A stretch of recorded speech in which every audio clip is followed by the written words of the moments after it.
पहाटेच्या वाजलेल्या आहेत इथे 5:30 आणि अर्ध्या तासापूर्वी साहेब त्यांच्या जॉबवरती गेले आणि त्यानंतर मी माझी कामं जी आहेत ती राहिलेली थोडीफार केली होती आणि मी ना अचानक बाल्कनीचा काच उघडला तर मला अचानक हा किडा दिसला. म्हणजे साहेब गेल्याच्या नंतर हा किडा अचानकच आला.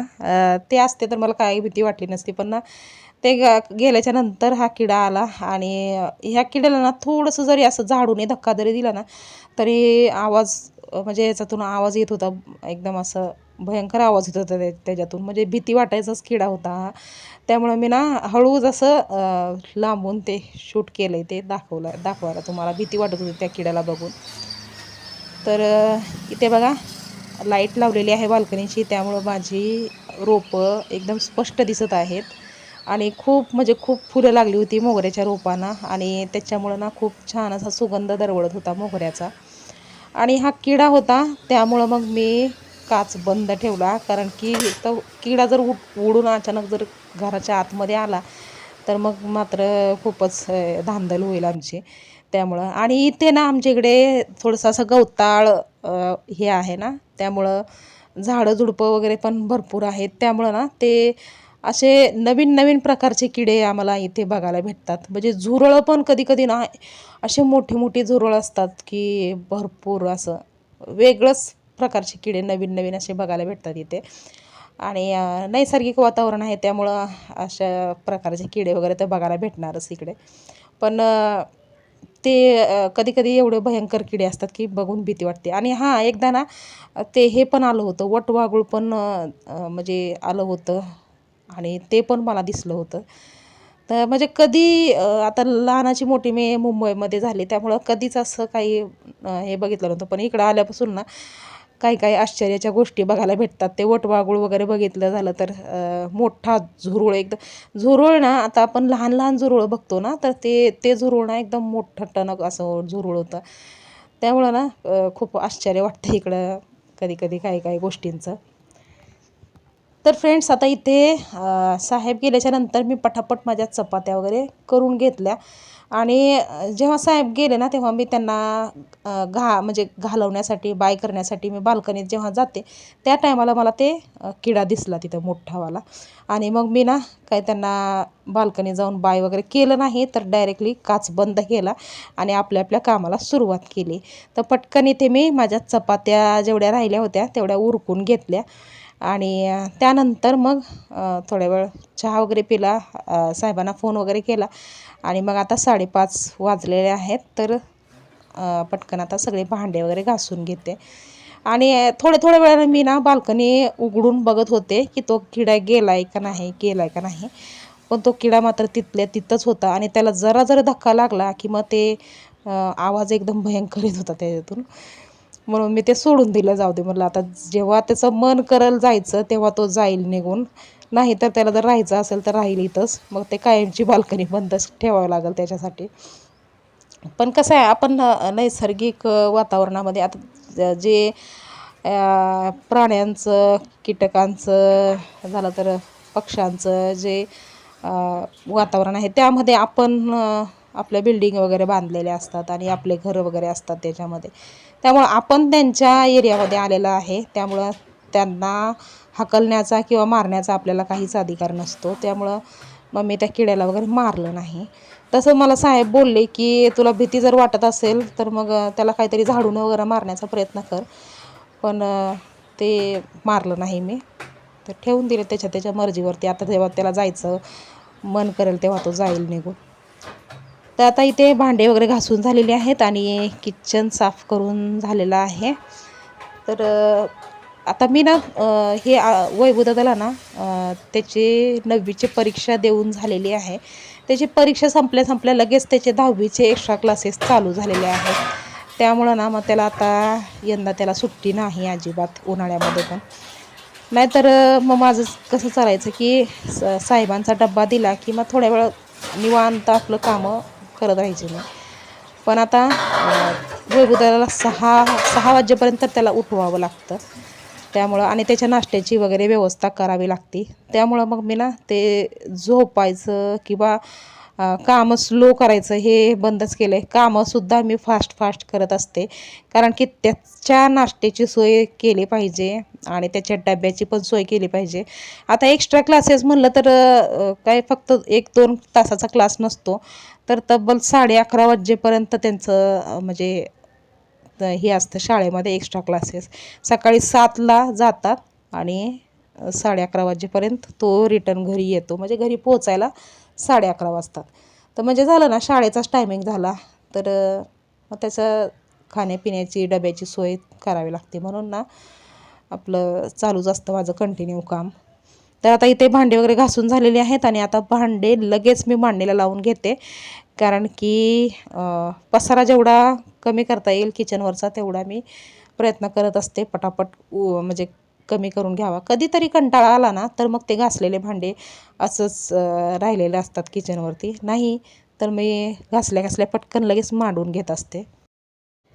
आणि पूर्ण भांडे घासून होईपर्यंत काच बंद होता, पण नंतर नंतर ना मी लक्ष दिलं की तो किडा जो आहे ना तो एका जाग्यातच होता, त्याला हालत पण नव्हता आणि डुलत पण नव्हता. त्यामुळं ना मग मी काच ओपन केला आणि बराच वेळ झाला तो किडा ना त्याच जागेवरती आहे. म्हणजे आता बघा उजडलेला आहे, म्हणजे कधी तो किडा पहाटे 5:30ला आला होता, आता 6 वाजलेत तरीसुद्धा तो किडा ना हलला नव्हता जागेतून. त्यामुळं मग मला थोडंसं वाटलं की तो किडा म्हणजे काहीतरी लागलं आहे वाटतं त्याला, त्यामुळं तो एका जागेतच बसलेला आहे. म्हणून मग मी ना किचनचा जो काच होता तो उघडा केला, कारण तो हालतच नव्हता, त्यामुळं घाबरायची काही गरजच नव्हती. आणि त्यानंतर मग मी आले हॉलमध्ये वैभवदादाला उठवण्याचा प्रयत्न करत होते, कारण की 6 वाजून 5 मिनटं झालेली होती. त्यामुळं आता वैभवदादाला उठवायची वेळ झालेली आहे. आणि अन्नूताई बेडरूममध्ये झोपलेली आहे, कारण की बाहेर झोपली ना मग माझी सगळी कामं तशीच रखडून राहतात. त्यामुळं मग तिला ना आतमध्ये झोपायला सांगितलं जाऊन. आणि मग मी बाहेरचा सगळा जो पसारा होता अंथरुणं पांघरुणं सगळं काढून फोल्ड करून बेडरूममध्ये ठेवून दिले. आणि ते आता वैभवदादाला झोपेतून उठवलं तर त्याच्या लक्षात आलं की सरांनी त्याला नवीन पुस्तकं घ्यायला सांगितले 10वीचे. तर तो मला सांगत होता की मम्मी आज किंवा उद्यापर्यंत पुस्तकं पाहिजे असं सांगितलं आहे सरांनी. मग मी त्याला सांगितले की सरांकडून ते लिस्ट घेऊन ये पुस्तकांची, आपण पप्पाला देऊया आणि पप्पा घेऊन येतील मग ऐरोलीतून. तर मग त्याचं चाललं होतं, ते आमच्या दोघांचं बोलणं चालू होतं. आणि त्यानंतर मग आता झाडू मारून घेते पूर्ण घराला व्यवस्थित. आणि सकाळी सकाळी घर स्वच्छ केलं ना झाडून वगैरे मारून झालं तर लादी तर पुसली ना पहाटे पहाटेच्या टायमाला, तर मग तर एकदमच चांगलं वाटतं, पॉझिटिव्ह वाटतं एकदम. पण इथे सध्या तर मी झाडू मारून घेते, कारण की आता वैभवदादाला नाश्ता बनवायचा राहिलेला आहे. 6 वाजता त्याला उठवलं की 6:30 वाजेपर्यंत त्याचा नाश्ता तयार झाला पाहिजे. त्यामुळं आता मी झाडू मारते आणि त्यानंतर मग डायरेक्टली भेटूया अंघोळीच्या नंतर. तर आता इथे अंघोळ झालेली आहे आणि उन्हाळ्याचे दिवस असल्यामुळे ना थंड पाण्यानेच अंघोळ करत असते. आणि सगळे पूर्ण फॅमिलीमध्ये सगळेजणच थंड पाण्यानेच अंघोळ करतात. म्हणजे ते गरम करा, उतरा पाणी, ते सगळं राहिलं झंझटमारी. त्यामुळं ना आता डायरेक्टली आपलं थंड पाण्यानेच अंघोळ करून घेत असते. त्यामुळं पटकन झाली अंघोळी ते. आणि आता मी म्हणजे तहान लागली होती जास्तीच, त्यामुळं थंड पाणी पिलं थोडंसं. आणि आता नाश्त्याला बनवायचं आहे. तसं तर ना वैभवदादाला भाजी चपाती बनवून दिलं तरी चालतं. तो जास्तीत जास्त तो चहा चपातीच खातो. पण आज ना मी त्याच्यासाठी ते पाववडा बनवणार आहे, कारण की रात्री साहेबांनी पाव घेऊन आले होते. त्यामुळं मग विचार केला की त्याला पाववडा आवडतो वैभवदादाला, तर पाववडाच बनवून द्यावा. आणि भाजी चपाती तर तसं तर बनवलेलीच आहे, उसळ बनवलेली आहे आणि चपात्या वगैरे बनवलेल्या आहेत. पण आता इथे पाववडा बनवून घेते. तर पाववडा बनवण्यासाठी इथे मी 4 चमचे बेसन घेतलेलं आहे. आणि त्यानंतर ना याच्यामध्ये म्हणजे थोडंसं हळद, थोडंसं लाल तिखट आणि थोडासा ओवा आणि चवीपुरतं मीठ एवढंच फक्त मी ॲड केलेलं आहे. म्हणजे आपण जे वडापाव बनवण्यासाठी जे वडा बनवण्यासाठी जे बॅटर तयार करतो ना, तशाच प्रकारचं सेम टू सेम बॅटर तयार करायचं आहे इथे. आणि याच्यामध्ये ना मी सोडा वगैरे टाकला नाही, सोडा टाकायची काहीच गरज नाही. आणि हे अशा प्रकारे एवढंच पातळ पाहिजे, जास्ती पातळ पण नाही जास्ती घट्ट पण नाही, असंच असावं. म्हणजे वडा तयार करतो ना आपण तसंच सेम असावं. तर आता याचा जो व्हिडिओ बनवला होता ना मी, तो ती व्हिडिओ क्लिप भेटलीच नाही मला, त्यामुळं ते दाखवलं नाही. आणि इथे बघा तेल गरम व्हायला पण ठेवलेलं आहे आता. तर आता पटापट मी इथे पाववडे तळून घेते. आणि हे पाव ना खरं तर रात्री आम्ही हे बुर्जी बनवली होती, त्यामुळं साहेबांनी आणले होते की मुलं खातील म्हणून आणले होते. पण मुलं जेवली होती, त्यामुळं त्यांनी ते काही खाल्लं नाही आणि ते पाव तसेच राहिले. तर मग मी ते डब्यामध्ये भरून ठेवले होते आणि आता सकाळी हे बनवून देते मी याला. म्हणजे असंच चहा पाव खाण्यापेक्षा पाववडा त्याला जास्त आवडेल. तर आता इथे फक्त हे जे बॅटर तयार केलेलं आहे याच्यामध्ये हे पाव जो आहे तो व्यवस्थित डीप करून घ्यायचा आहे. आणि हे करण्यासाठी ना मी 2 चमचे घेतले, एक काटा चमचा एक साधा चमचा घेतला. आणि हाताने केलं ना तर ते व्यवस्थित होत नाही, म्हणजे तेल घुसण्यासाठी जागा होते तिथे त्या पावमध्ये. आणि एकदा पावमध्ये जर तेल घुसलं ना मग भरपूर तेल घुसत असतं त्याच्यामध्ये. त्यामुळं ना चमच्यानेच केलं ना तर ते व्यवस्थित होतं. मी भरपूर वेळा असं चमच्यानेच करून बघितलं ते. तर चमच्याने केलं ना तर मग कुठंच असं म्हणजे ते पाव जो आहे त्याला तेल जाण्यासाठी कुठेच जागा राहत नाही. पूर्ण चमच्याने डीप करून घेतलं आणि त्यानंतर गरम तेलामध्ये टाकलं. तर आता अशा प्रकारे मी इथे पाववडे तयार करून घेणार आहे सगळेच. आणि किचन ओटा ना सकाळी सकाळी एकदाशी घासून स्वच्छ धुवून घेतला ना, त्यानंतर मग थोडं थोडं असं पुसत राहिलं तरी सुद्धा क्लीन राहतो एकदम व्यवस्थित. पण जर त्याला घासलं नाही ना तर मग ते ना असं चिपचिपं झाल्यासारखं होतं पूर्ण असं. म्हणजे तेल वगैरे थोडं थोडं उडत असतं ना इकडे तिकडे फोडणी दिल्यावरती, तर ते किचन ओटा पूर्ण असं चिपचिपं झाल्यासारखं होतं. तर त्यामुळं ना दिवसातून एकदा म्हणजे असं पहाटेच्या टायमाला जर मी एकदाशी किचन घासून ठेवलं ना ते दिवसभर एकदम स्वच्छ आणि चांगलं राहतं. तर फ्रेंड्स आता इथे वैभव चालू झालेला आहे नाश्ता. आणि त्यानंतर मग मला लादी पुसायचं काम करायचं आहे. म्हणजे अगोदर मुलांचं शाळेत जायचं ते काम असतं, ते महत्त्वाचं असतं. त्यांना एकदाशी शाळेत पाठवून दिलं की त्यानंतर मग माझी राहिलेली कामं जी आहेत ती आरामात करता येतात. तर त्यानंतर ना थोड्या वेळाच्या नंतर मी इथं पाहिलं तर तो किडा जो आहे ना तो बिचारा मेला होता. आणि त्याला ना त्याच्या याच्यावरती ना मुंग्या लागल्या होत्या. तर मला वाटतं ते ना किडा जखमी होऊन पडला होता, त्यामुळंच ते हालत नव्हता जास्ती. आणि त्यानंतर ना म्हणजे कामं करत करत अचानक थोड्या वेळ असं बाल्कनीमध्ये येऊन उभं राहायची सवयच आहे माझी. कारण की मला एक ना पॉझिटिव्ह फिलिंग येते बाल्कनीमध्ये उभारल्यावरती हे बाहेरचं वातावरण बघून.